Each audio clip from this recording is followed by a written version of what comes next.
दोस्तों, वीडियो को शुरू करने से पहले आपसे छोटी सी रिक्वेस्ट है। चैनल को सब्सक्राइब कर लीजिए और साथ में इस बेल आइकन को जरूर प्रेस करें, जिससे आपको अगली वीडियोज के नोटिफिकेशंस मिलते रहें। चलिए दोस्तों, वीडियो को शुरू करते हैं। इस वीडियो में हम साइकोलॉजी के मोस्ट इम्पोर्टेंट क्वेश्चन को देखेंगे।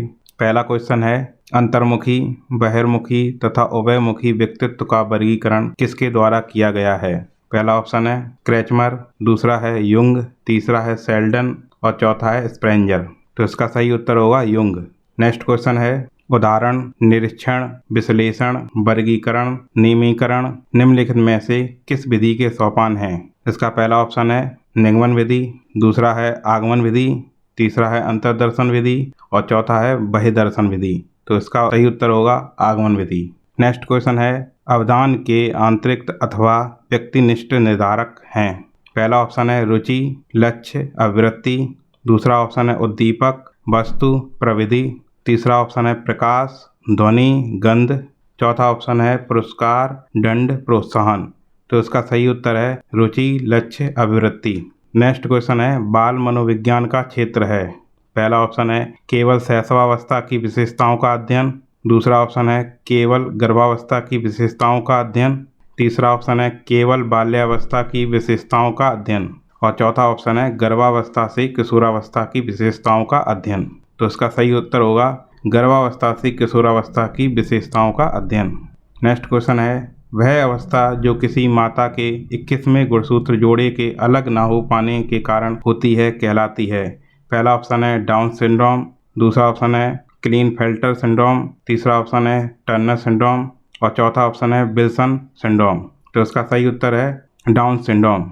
नेक्स्ट क्वेश्चन है, कोलबर्ग के अनुसार किस अवस्था में नैतिकता बाह्य कारकों द्वारा निर्धारित होती है?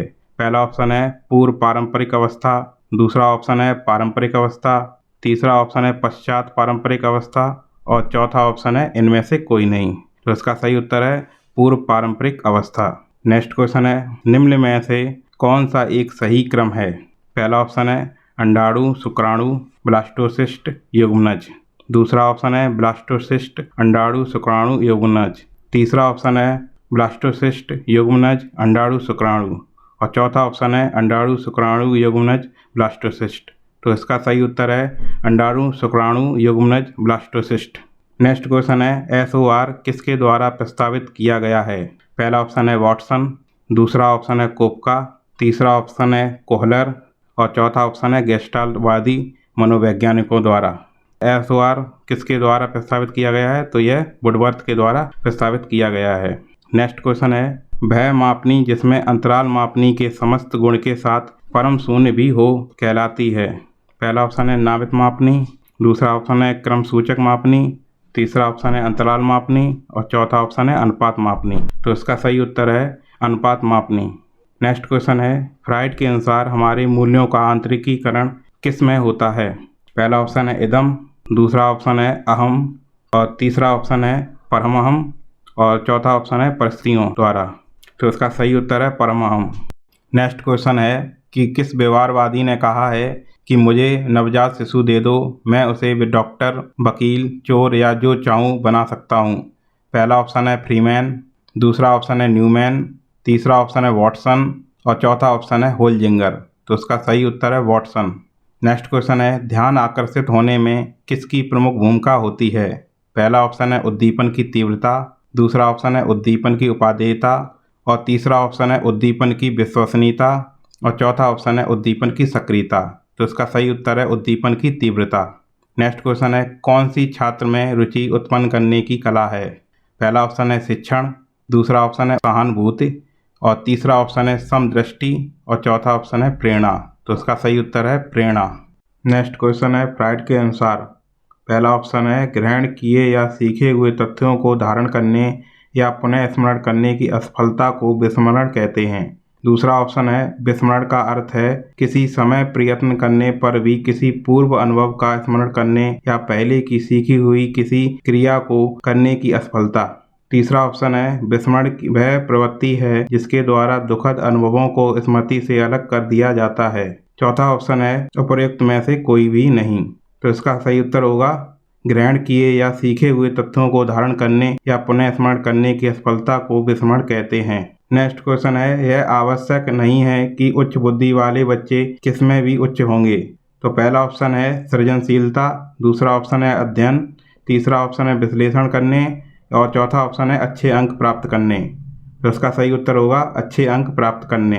नेक्स्ट क्वेश्चन है, ध्यान को केंद्रित करने की आंतरिक दशा है। पहला ऑप्शन है अवधि, दूसरा ऑप्शन है नवीनता, तीसरा ऑप्शन है रुचि और चौथा ऑप्शन है आकार। तो इसका सही उत्तर होगा रुचि।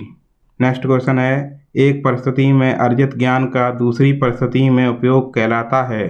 पहला ऑप्शन है सीखने की विधियाँ, दूसरा ऑप्शन है सीखने में स्थानांतरण, तीसरा ऑप्शन है सीखने में पठार और चौथा ऑप्शन है सीखने में रुचि। तो इसका सही उत्तर होगा सीखने में स्थानांतरण। नेक्स्ट क्वेश्चन है, अनुभव द्वारा व्यवहार में परिवर्तन कहलाता है। पहला ऑप्शन है स्मृति, दूसरा ऑप्शन है सीखना, तीसरा ऑप्शन है प्रेरणा और चौथा ऑप्शन है चिंतन। तो इसका सही उत्तर होगा सीखना। नेक्स्ट क्वेश्चन है, सांख्यिकी में वह रेखा चित्र जिसमें आवृत्तियों को स्तंभों द्वारा प्रदर्शित किया जाता है कहलाता है। पहला ऑप्शन है स्तंभाकृति, दूसरा ऑप्शन है आवृत्ति बहुभुज और तीसरा ऑप्शन है संचयी आवृत्ति और चौथा ऑप्शन है रेखा चित्र। तो इसका सही उत्तर होगा स्तंभाकृति।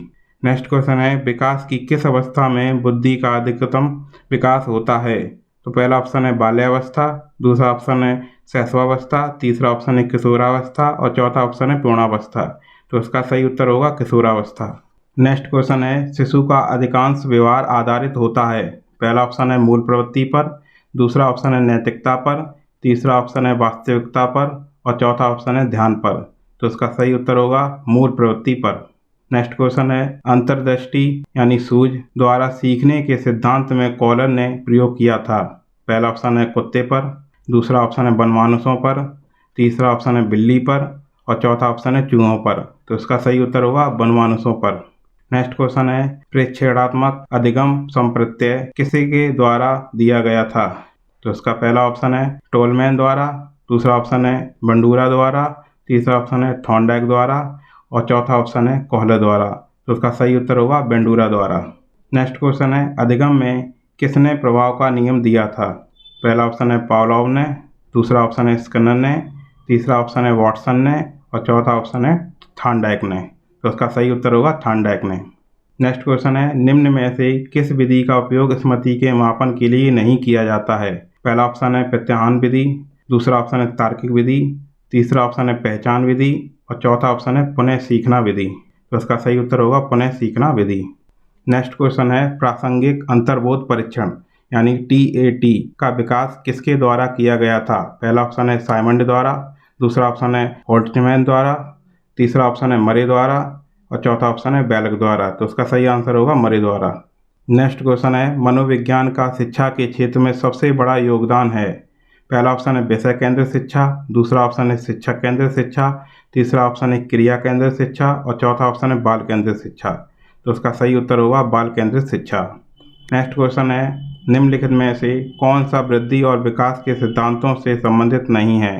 तो पहला ऑप्शन है निरंतरता का सिद्धांत, दूसरा ऑप्शन है वर्गीकरण का सिद्धांत, तीसरा ऑप्शन है समन्वय का सिद्धांत और चौथा ऑप्शन है व्यक्तिकता का सिद्धांत। तो इसका सही उत्तर होगा वर्गीकरण का सिद्धांत। नेक्स्ट क्वेश्चन है, कक्षा शिक्षण में पाठ प्रस्तावना सोपान सीखने के किस नियम पर आधारित है। पहला ऑप्शन है प्रभाव का नियम, दूसरा ऑप्शन है सादृश्यता का नियम, तीसरा ऑप्शन है तत्परता का नियम और चौथा ऑप्शन है साहचर्य का नियम। तो इसका सही उत्तर होगा साहचर्य का नियम। नेक्स्ट क्वेश्चन है, संप्रत्यय निर्माण का सोपान है।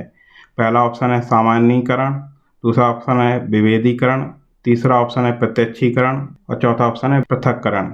तो इसका सही उत्तर होगा पृथक्करण। धन्यवाद।